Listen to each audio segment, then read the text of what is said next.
What's up guys, welcome back to another video, and in this video I will show you how you can check or see your referrals in the Revolut app, aka how to find your referrals on the Revolut app. So let's get started. Now first off, once you open up your Revolut account, you will be on your homepage. So to find people that you referred, you would first need to go to your profile in the upper left corner.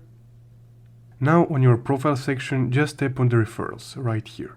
And here on the referrals tab, if you have any current referrals that are going through the process, you will be able to see them right here.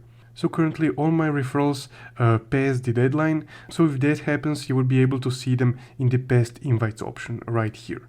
So these are the referrals that missed the deadline. Now for the referrals that are currently in the deadline and just need to complete the steps for the referral reward to be granted, you would be able to see them here on this screen right here.